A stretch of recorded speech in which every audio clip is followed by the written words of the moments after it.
شروع اللہ کا نام لے کر جو بڑا مہربان نہایت رحم والا ہے۔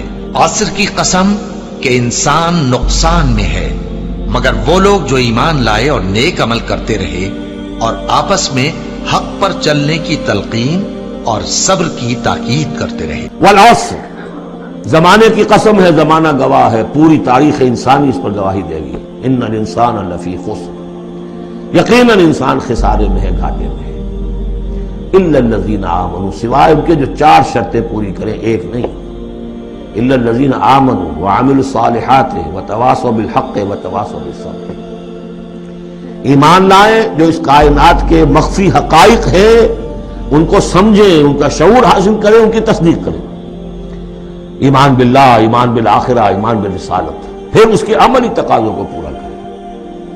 وعملوا الصالحات، پھر یہ کہ اس کے اوپر نہ صرف خود قائم ہوں، اس کی دعوت دیں، اس کو پھیلائیں، وصیت کریں، جو بھی حق ہے، جو بھی صحیح بات ہے، امر بالمعروف ہے، نہی عن المنکر ہے، تواصوا بالحق۔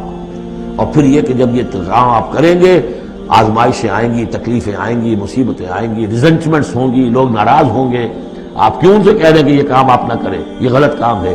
بچوں سے بھی کہہ کر دیکھیے کہ گلی میں مت کھیلو، تم کرکٹ کھیل رہے ہو، کسی گاڑی کا شیشہ توڑو گے تو پھر اپنی عزت بچا کر وہاں سے نکل کر گھر واپس پہنچنا مشکل ہو جائے گا۔ کوئی نہیں چاہتا کہ کوئی بات آپ بتائیں، تو پھر اب آپ کو صبر کی ضرورت ہوگی، آپ اس پر کام کرتے رہیں۔ جیسے کہ حضرت لقمان نے اپنے بیٹے کو نصیحت کی تھی، یا بنی اقم الصلاۃ وامر بالمعروف ونہی عن المنکر واصبر علی ما اصابک، پھر جو بھی تکلیف آئے اسے جھیلو۔ پھر یہ کہ آدمی جو ہے بزدل نہ ہو، تھردلا نہ ہو، کہ اس قدم سے واپس آ جائے اس خوف سے کہ کہیں مجھے اس میں کوئی تکلیف نہ آ جائے۔ وَلَنَبْلُوَنَّكُمْ بِشَيْءٍ مِّنَ الْخَوْفِ وَالْجُوعِ وَنَقْصٍ مِّنَ الْأَمْوَالِ وَالْأَنفُسِ وَالثَّمَرَاتِ وَبَشِّرِ الصَّابِرِينَ، صبر کرنے والے۔ وَالْعَصْرِ إِنَّ الْإِنسَانَ لَفِي خُسْرٍ إِلَّا الَّذِينَ آمَنُوا وَعَمِلُوا الصَّالِحَاتِ وَتَوَاصَوْا بِالْحَقِّ وَتَوَاصَوْا بِالصَّبْرِ۔